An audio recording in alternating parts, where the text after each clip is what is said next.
ATM के सामने खड़े दो उम्रदराज व्यक्ति, एक वृद्ध और एक वृद्धा, मुझे देखते ही आगे बढ़ते हुए मेरे पास आए। देखकर ही लगा वो पति पत्नी है। मैं भी रुपये निकालने एटीएम गई थी। मेरे पहुंचने से पहले ही वो दोनों वहां पहुंच चुके थे। मेरे करीब आकर उस वृद्ध व्यक्ति ने कहा, मुझे रुपये निकाल कर दोगी बेटी? क्यों नहीं दूंगी, जरूर दूंगी। मैं रुपये निकाल कर दूंगी, ये बात सुनते ही मुझे एटीएम कार्ड और कागज के टुकड़े पर लिखा पिन नंबर कुर्ते के पॉकेट से निकाल कर दे दिए। ये लो बेटी। मैंने कहा, चलिए अंदर चलिए मेरे साथ, मैं पैसे निकाल देती हूँ। नहीं नहीं, हम बाहर ही खड़े हैं, तुम निकाल कर ला दो। ये क्या कह रहे हैं आप? आपके पैसे आप नहीं जाएंगे, ऐसा होता है क्या? क्यों नहीं होता है, सब होता है, कोई समस्या नहीं है। वो विश्वास तुम पर है हमारा। उस ठंडे कमरे के अंदर जाने में डर लगता है, तुम जाओ, हम यहीं खड़े हैं। क्या करना चाहिए मैं समझ नहीं पा रही थी। इतने विश्वास के साथ एटीएम का पिन नंबर मेरे हाथ में दे दिए। इतना सरल, इतना सीधा साधा इंसान कोई होता है क्या? मैंने पूछा, कितने रुपये निकालूं? 2000 रुपये बेटी।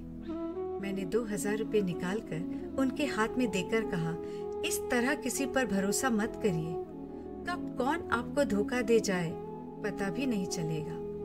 पैसे निकाल भी लेंगे, आपको खबर तक नहीं होगी। वो वृद्ध पुरुष मुस्कुरा कर बोले, बेटी हम अनपढ़ हैं, ये विश्वास ही हमारी पूंजी है, इसी के सहारे हम जिंदा हैं। जिस तरह ईश्वर पर विश्वास करते हैं, उसी तरह हम तुम जैसे इंसान को विश्वास करते हैं। अगर हम पढ़े लिखे होते तो क्या तुम्हें इस तरह पैसे निकालने को कहते? हमारे जैसे गरीब को अगर कोई धोखा दे तो वो इंसान नहीं होगा, और अगर कोई पैसे लेकर चला भी जाता है तो हम समझेंगे उसे हमसे भी ज्यादा उस पैसे की जरूरत थी। उनकी बातें सुनना बहुत अच्छा लग रहा था। मन किया थोड़ी देर और बातें करूं। हिम्मत करके पूछ ही लिया, इस उम्र में पैसे निकालने एटीएम आए हैं, घर में कोई और नहीं है क्या? नहीं, कोई और नहीं है, हम दो लोग ही हैं एक दूसरे के लिए। आपके बच्चे नहीं हैं? नहीं, कोई बच्चे नहीं हैं, पर हमें दुख नहीं है। मेरी पत्नी अक्सर रोते हुए कहती थी, बहुत चिंता होती है, बुढ़ापे में कौन देखेगा हमें। मैं कहता, ईश्वर पर विश्वास रखो, जिसने जीवन दिया है वो कोई ना कोई रास्ता भी जरूर सुझाएगा, बस हमको विश्वास करना होगा। इस उम्र में हम एक दूसरे की देखभाल करते हैं, जहाँ जाते हैं साथ साथ ही जाते हैं। मैं मंत्र मुग्ध और निष्पलक उनकी बातों को सुन रही थी। दोनों को देखकर ये समझने में देर न लगी कि इस उम्र में भी दोनों के प्रेम में कोई कमी नहीं है। कितना प्यार होने से कोई इंसान ऐसे कह सकता है, इनसे मिले बगैर समझना मुश्किल है। पर मेरे मन में अब भी एक सवाल उथल पुथल मचा रहा था। गरीब इंसान पढ़ना लिखना नहीं जानते, पर एटीएम कार्ड कैरी करते हैं, मतलब बैंक अकाउंट भी जरूर होगा। ख्याल आया, पूछ कर ही देखूं। तभी अचानक वृद्ध पुरुष के पॉकेट में रखा मोबाइल बज उठा। महिला ने कहा, फोन उठाओ, भाभू ने किया होगा। वृद्ध पुरुष ने मोबाइल को स्पीकर में रखते हुए अपनी पत्नी से कहा, हेलो बोलो। तभी दूसरी तरफ से एक पुरुष कंठ की आवाज आई, पैसे निकाल लिए ना?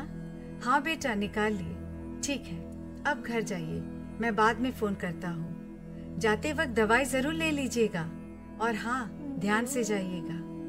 वृद्ध पुरुष ने मुस्कुरा कर कहा, एटीएम से पैसा निकालते ही बाबू के पास खबर पहुंच जाता है और तुरंत कॉल करके पूछ लेता है पैसे मिले कि नहीं। ना समझते हुए मैंने पूछ ही लिया, बाबू के पास खबर चला जाता है मतलब किसके पास? यही जिसने थोड़ी देर पहले फोन किया था, वही अब हमारा सब कुछ है। हर महीने पैसे भेजता है, एक खाता भी खुलवा दिया है। 10 साल पहले मुझे एक बैग सड़क पर मिला था, उस पर कई जरूरी कागजात थे और 10,000 रुपये। मैंने पुलिस स्टेशन में जमा करवा दिया था। जिसका बैग था वो दूसरे दिन ले गया और हमारे साथ संपर्क करने की कोशिश की।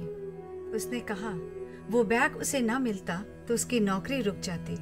उसने कहा था पैसे इम्पोर्टेंट नहीं, वो पेपर्स बहुत ज़रूरी थे। आपने मेरा बहुत बड़ा उपकार किया है। हमारी परिस्थिति देखकर उसने कहा था, आज से मेरे 2 माता पिता हैं, मैं आपके साथ हूँ। नौकरी मिलते ही हर महीने पैसे भेजता है, कभी कभी हमसे मिलने भी आता है। एटीएम के कार्ड पर उसी का नंबर है, इसलिए पैसा निकलते ही उसे खबर हो जाती है। ये मोबाइल भी उसी ने दिया है।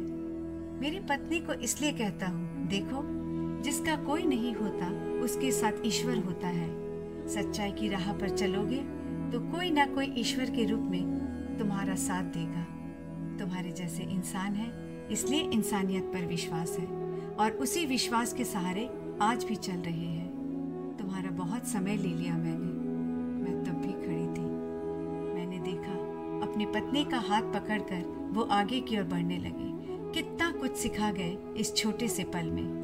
जीने के लिए खूब सारे पैसों की शायद ज़रूरत नहीं, ज़रूरत है तो सच्चाई, विश्वास और भरोसा करने के लिए एक मजबूत हाथ हो तो प्यार पाना कोई कठिन नहीं। जीवन के आखिरी पल तक प्यार किया जा सकता है, पर विश्वास रखना पड़ता है। सच तो है, जिसका कोई नहीं उसके पास ईश्वर है, और वो ईश्वर कहीं और नहीं, हम सबके साथ और हम सबके बीच है।